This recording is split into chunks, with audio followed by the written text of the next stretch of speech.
That's great. Okay, look at our playbook. Wow, there's some really good stuff in there. It's meaningless if your guys don't play with great technique. So to me, there's almost like opposite ends of the spectrum. You got great fundamentals. Can a guy get in a good stance? Okay, have a good, come off with a flat back. Can he engage a blocker? Can he get off a blocker? Turn back to you the information you've given them all week. That's a credit to you as a coach that you're getting through to them and that they're learning it. But if you've been giving them these eloquent speeches and presentations and preparing them all week, and you give them a test at the end of the week and they give you back a third of it right, then you're doing something wrong. Yeah, guys get an effort grade. Another example is here too. This is from 2 years ago.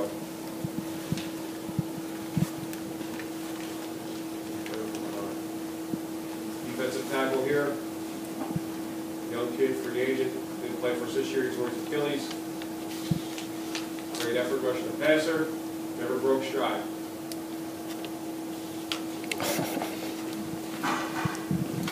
That's the culture that we feel like we've built very quickly in 2 years. You know, you get your guys playing hard, doesn't matter what you're doing schematically, you get your guys playing hard like that and loving the game. I should talk a little bit about kickoff return. Two purposes today. One, I want to show you the product. A little bit about the product that is here, this huddle. If you guys haven't used it, it's really, really good tool. What it does is you saw Mike, you saw Pet, and you saw Henry incorporate PowerPoint, and then Henry was, predominantly with the video. But one thing that I really like about Huddle is that it embeds both of those systems. It'll take PowerPoint and it'll take video, and it's a seamless presentation of what you'll see. So there's no need, from an installation standpoint, there's no need to transition back and forth. A lot of times you'll see guys messing around with the control. You can ask our fellow New York team when they played a team from Philly, their ability to punt the football in the right direction. To probably one of the most dangerous returners in the league, in Deshaun Jackson out of Cal. Unfortunately, we didn't have that problem this year. But what I want to do is kind of talk about receiver fundamentals. And what's been effective for me in working with receivers, when it comes to running routes, I always start from the top, working my way back down. What I'm saying, I work at the top of the route. Because what I want my guys to understand is how to work mechanics and get me in and out of cuts.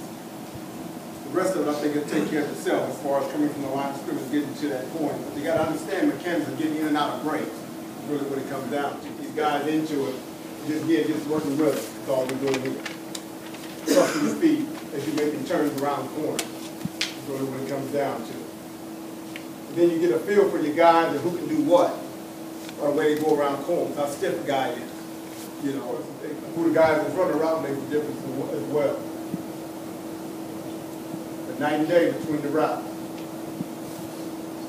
And watch Tony, watch his body language. It never changes. It just changes direction. A whole lot of people can't do that, of course. That's what makes him special.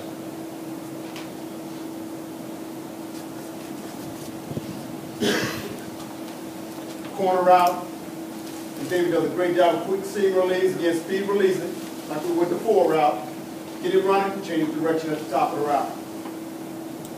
You have to have the patience to get the depth of the route to hook up with the quarterback.